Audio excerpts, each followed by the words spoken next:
रामायण। ये सुनते ही हमारे मन में हमारे भगवान मर्यादा पुरुषोत्तम श्री राम की छवि उभर आती है। राम भक्त हनुमान का पराक्रम याद आ जाता है तो माता सीता का त्याग और अहंकारी रावण का नाश याद आता है। रामायण से जुड़ी सीख हमारे देश की सभ्यता में भी साफ झलकती है। यही वजह है कि रामायण हमारे देश की सभ्यता से जुड़ी एक बेहद महत्वपूर्ण घटना मानी जाती है। धार्मिक ग्रंथों के मुताबिक रामायण आज से हजारों साल पहले इसी धरती पर घटित हुई थी, जिसे महर्षि वाल्मीकि द्वारा आम लोगों तक पहुंचाया गया। हालांकि रामायण को लेकर समय समय पर अधर्मी और दुस्साहसी लोगों द्वारा काफी भ्रम फैलाने की कोशिश भी की जाती रही है। सनातन को मानने वालों के लिए रामायण जहां एक पवित्र ग्रंथ है जिसमें बताया जाता है कि कैसे भगवान श्री राम ने बुराई पर अच्छाई की जीत का संदेश देने के लिए धरती पर अवतार लिया था। लोग इसे एक सच्ची घटना मानते हुए इससे प्रेरणा भी लेते हैं। वहीं कुछ लोग इसे काल्पनिक बताते हुए कहते हैं कि यह सच नहीं है, बल्कि बेहतरीन रूप से लिखी हुई एक कहानी भर है। हालांकि रामायण पर अब तक कई धारावाहिक और फिल्में भी बन चुकी हैं। लोग इसे बार बार सुनना और देखना पसंद भी करते हैं।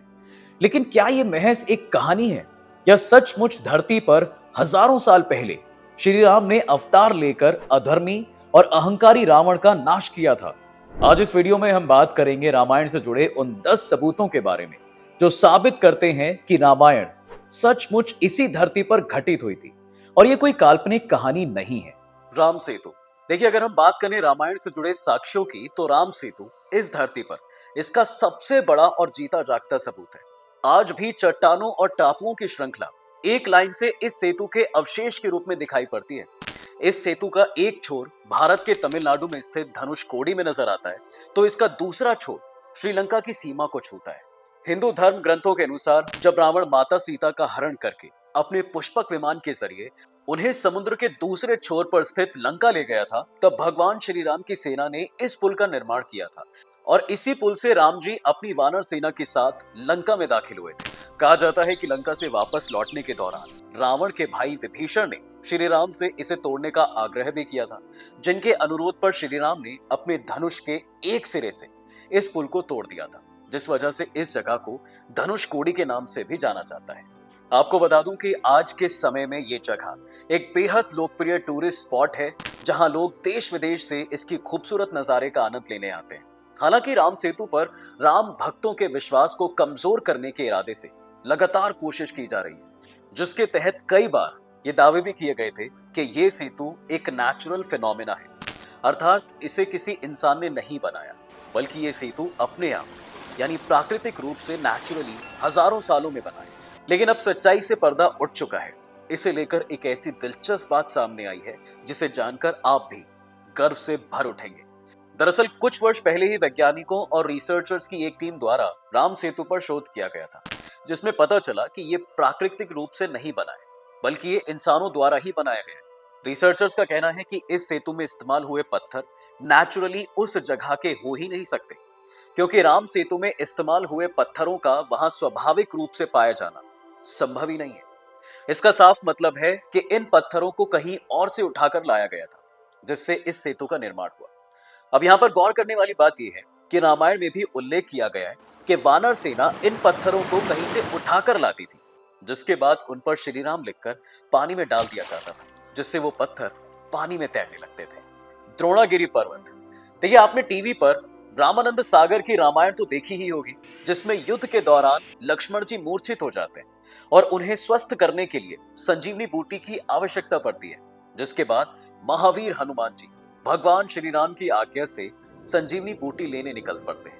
लेकिन वहां पहुंचकर जब वो संजीवनी को पहचान नहीं पाते तो पूरा का पूरा द्रोणागिरी पर्वत ही उठा लाते हैं। कहा जाता है कि युद्ध के बाद उन्होंने वापस उस पर्वत को अपनी जगह पर पहुंचा दिया था, इसलिए आज भी उस पर्वत पर वो निशान मौजूद हैं जहां से हनुमान जी ने उसे तोड़ा था। अब ये रामायण की वास्तविकता का चीखता चिल्लाता सबूत नहीं है तो और क्या है? श्रीलंका की जमीन पर हिमालय की जड़ी बूटियों का मिलना। जब हनुमान जी द्रोणागिरी पर्वत को उखाड़कर लंका लाए तो फिर वैद्य सुषेण जी ने उस पर्वत से संजीवनी बूटी को तोड़कर लक्ष्मण जी का उपचार किया था।